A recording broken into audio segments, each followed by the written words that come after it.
Hello guys, welcome back to another video on my channel Gamma Di Gamma.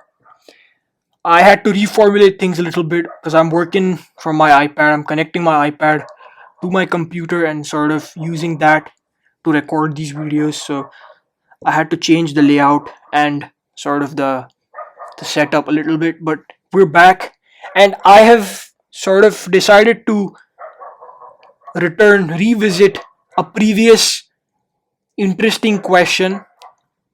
The video was titled the borderline divergence integral,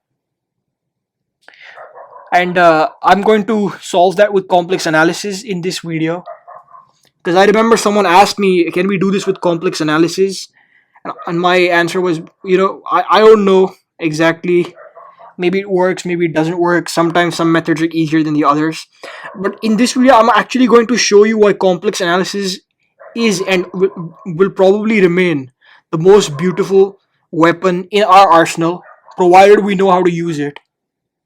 So this is the question, which I will denote as I, capital I. Integral from 0 to infinity of the natural log of x of sine of x over x dx. Well, for complex analysis, what do we need to do is we need to define a different function. So maybe I'll choose a yellow color here. So the function of integration, I'm going to call it f of z, will be natural log of z, and the general idea with trigonometric terms like this is to have e to the iz in place of them, divided by z. And we're going to integrate this along a contour. And what's the contour? Well, I will also draw that. Since I'm armed with an iPad, I can draw significantly better diagrams. So our contour is going to look like this.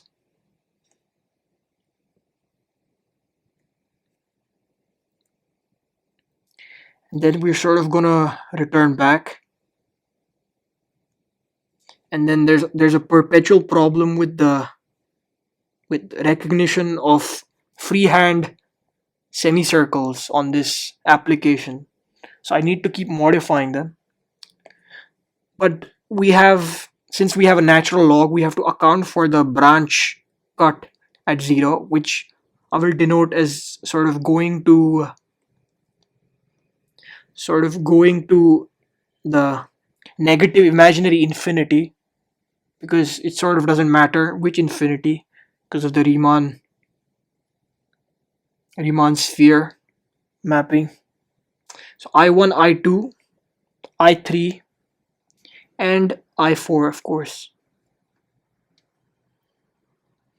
Maybe I'm going to call this minus epsilon. This is positive epsilon. This could be r minus r. Doesn't really matter. We can just directly plug in infinity for them. Okay. Now maybe I should go back to yellow. So I1, what's I1? That's really not that hard. I1 is just integral along this real path. If I extend this to be the real axis, so my z will be parameterized as x, and we can make the changes inside. So we're going to have integral from 0 to infinity. It's actually r, but r goes to infinity, so we get infinity up top. The natural log of x, just simple substitution, e to the ix divided by x dx. Okay, fine. There's nothing wrong with this. Now, what should we do here in this case for I3? And maybe I will choose another different color now. Maybe I should go for red. I3 is, well, for I3, z should be negative x, in which case our integral is going to go from infinity to 0. I should move that down a little bit.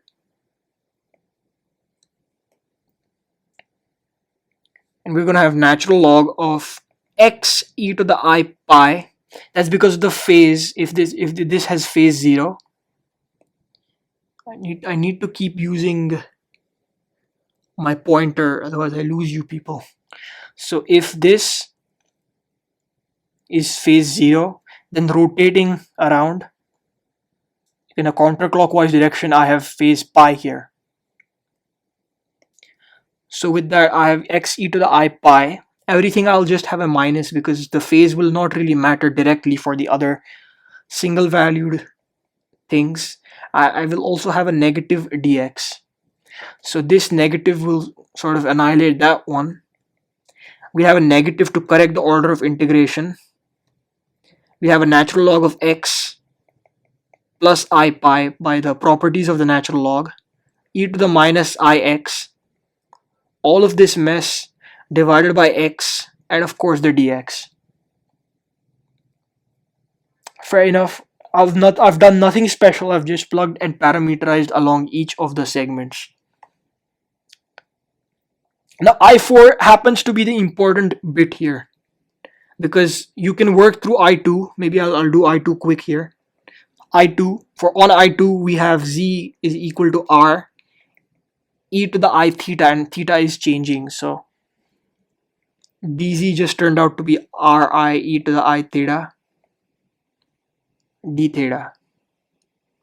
With these sort of parameterizations, there's not much we can do except plug everything in, and we're going from pi to 0, I believe. Yes, we're going from pi to 0, and we have natural log of r plus I theta. I'll do this quick.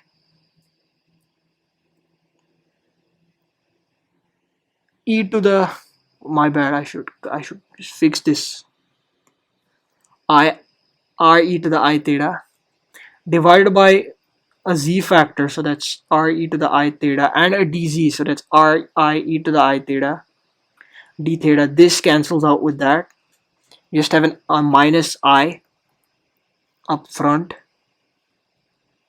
So we have natural log of r plus I theta e to the I r e to the I theta d theta. Now we can use Jordan's lemma here, because if you look at the absolute value of these things and sort of split up the exponential, the complicated looking exponential here, we will have e to the IR and a cosine which is sort of does not contribute to the magnitude. We'll have e to the minus r sine, which on this interval is always increasing, sort of always positive. So this will make this entire term die down because the natural log is small, it grows less fast than a linear term. So that will sort of cause everything to die down. A formal way of doing it is to use Jordan's lemma. I'll just write that down. The best way, the most formal way, no dispute, Jordan's lemma to see if this diverges, this dies down to 0. Everything else is pretty much sort of, so I2 goes away, so that's a big relief. Now, as I said, the biggest bit of this is I4. Now, on I4, how will we parameterize? Z is epsilon e to the I theta. Actually, it's my bad. This should actually go from 0 to pi. I kept confusing I2 with I4. I was looking at the bottom bit. Here, and I should be looking at the top bit here. So we probably don't need the negative here. Yes, now it's right. But it doesn't change anything. This is just for the record. But here we are actually, on I4, we're actually going the other way. So, I mean, everything else sort of repeats. We have I integral from pi to 0. A natural log of epsilon plus I theta e to the I epsilon e to the I theta divided by epsilon e to the I theta, and then dz is epsilon I took the I outside, e to the I theta d theta, because this cancels out nicely. We don't need to worry about it. We need to take the limit as epsilon goes to 0. And when epsilon goes to 0, this exponential term sort of just shrinks down and becomes 1 as the imaginary part dies down real fast. So all we have left, so this goes away. The natural log sort of dominates. It grows really fast. It becomes negative infinity actually, asymptotically. So we need to sort of keep that in if we want to do an asymptotic expansion, some sort of asymptotic approximation, or if you want to cancel terms later on. So with that, since sort of this went to 1 in the limit, we have a natural log of epsilon, but we still have to integrate with respect to theta. So when we do that, we end up with, maybe I should just write this more carefully. We end up with just a pi, because integration of 1 d theta is from 0 to pi is pi. We will also have a negative sign from the switching around of the integral bounds. So minus I pi natural log of epsilon. And then we have to also evaluate the theta term. If that's outside the limit, it does not have an epsilon dependence. But then we have a minus I from the switching, and this I will make up a plus. And we have theta d theta on 0 to pi. So that's just going to be pi squared over 2. You might want to do these calculations yourself. I'm just going to skip them. Okay, we have this nice setup here. What do we do with this? This term is clearly diverging. This term is clearly diverging. What do we do? Well, we just wait a little bit and hope everything sorts itself out, and it does. It usually does. In this case, it definitely does. So if we add everything up again, so we have integral from 0 to infinity of natural log of x over x. This is segment I1 and I3. E to the ix minus e to the negative ix and a dx.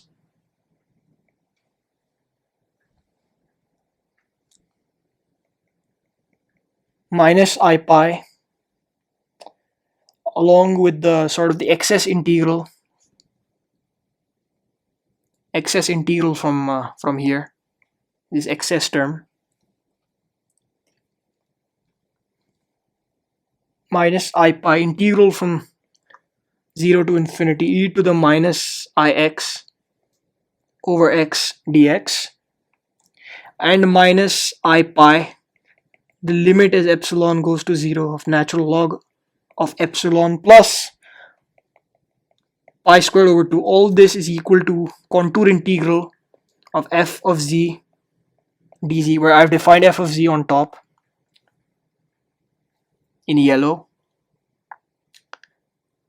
But that does not really have any poles or singularities inside the contour, the blue contour. So by Cauchy-Gursa, we're going to get 0. And that is the great advantage of complex analysis, because notice this first term by Euler's formula becomes 2i, and then this becomes a sine. So we have a natural log of a sine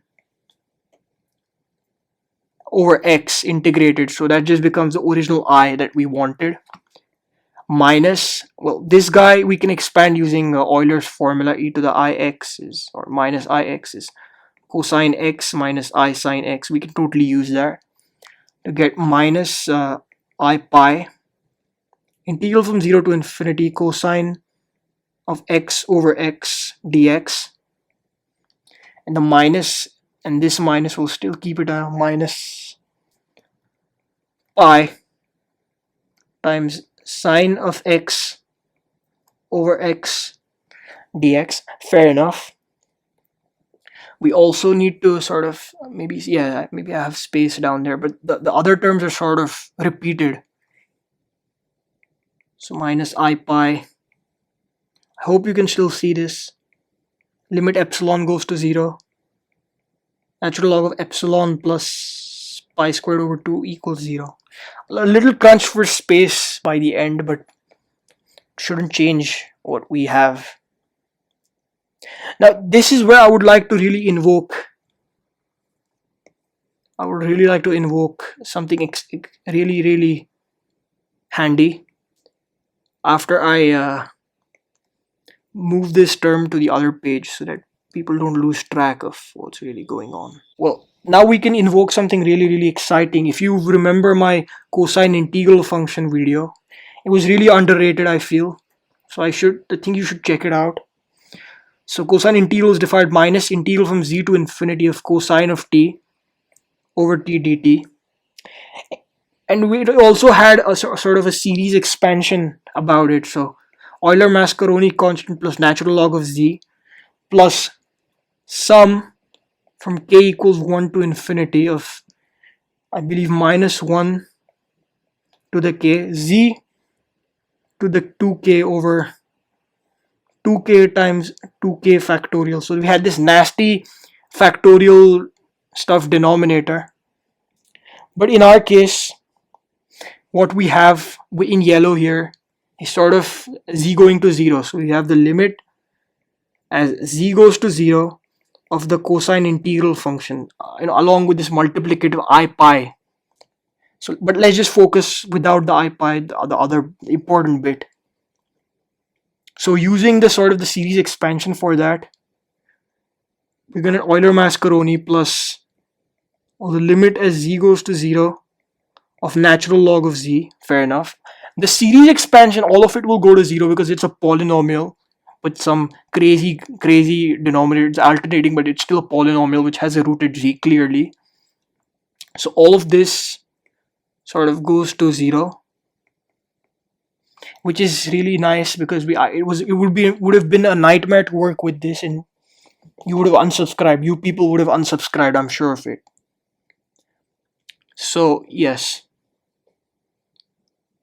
we can just plug all of these things inside. So we have 2I times capital I, and here we're gonna get this I pi multiplied up front. The negative goes inside the definition, and we have Euler-Mascheroni plus limit as z goes to 0 natural log of z minus pi times integral from 0 to infinity sine of x over x dx, which is precisely the Dirichlet integral. And in this video, I'm going to assume we don't know what that is.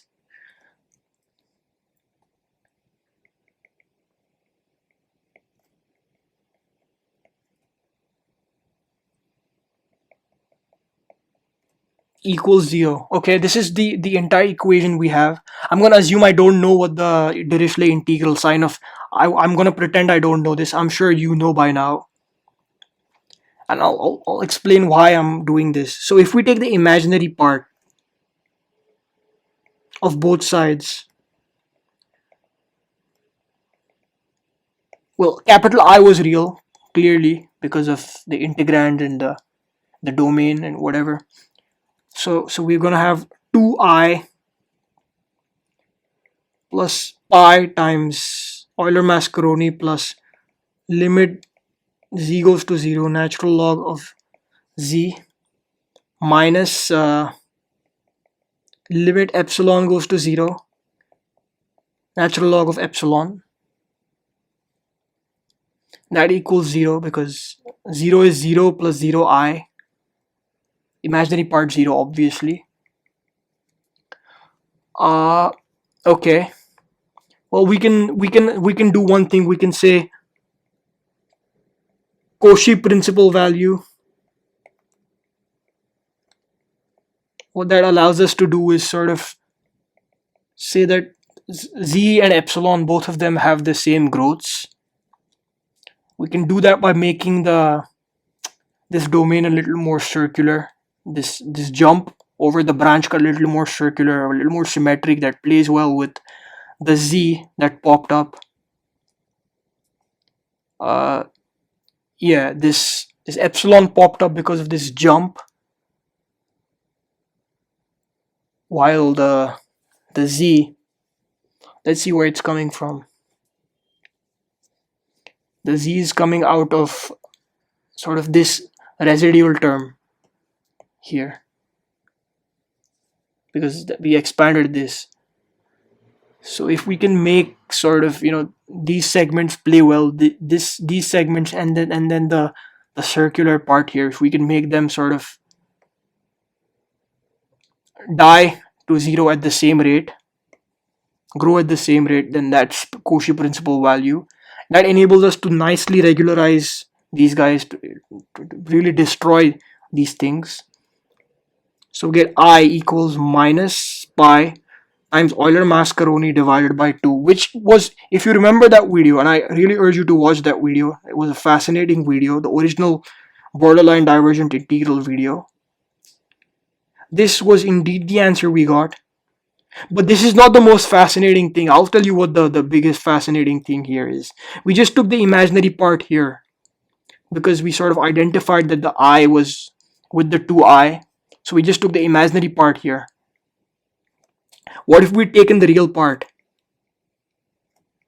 And there was a reason why I said pretend that we don't know what the Dirichlet integral is. That's because you take the real part, all of the other imaginary part terms drop out, and we just have minus pi times the Dirichlet integral, which we assume we do not know, plus this lone pi squared over 2 term, again equal to 0, because 0 is 0 plus 0i. We can drop out a pi, and we can equate this to equal pi over 2, which is indeed the value of the Dirichlet integral. So even if we did not know what this integral was, we can really find it out by taking the real parts of the equation in green, of this big equation. So there we go. We've solved two integrals using one equation, all by virtue of this great technique of solving integrals, of doing problems that's called complex analysis. And here's my answer to the people who said, maybe they're going to be infinite poles inside this contour because we cannot sort of enclose them. There's going to be issues, especially with the natural log. Well, if you respect the theory of multi-valued functions, you will not have a problem. The only problem I had was selecting sort of the right contour. More than the right contour, the right function, because the thing with a natural log is that sometimes you need to square it up, because after one complete rotation, otherwise it annihilates itself, and you don't want that if you want to obtain the original integral out of it. I'm going to do more questions where we need to square it. In this case, we did not need to square it. It was a direct integration, just like with sine of x over x, like the original proof of the Dirichlet integral.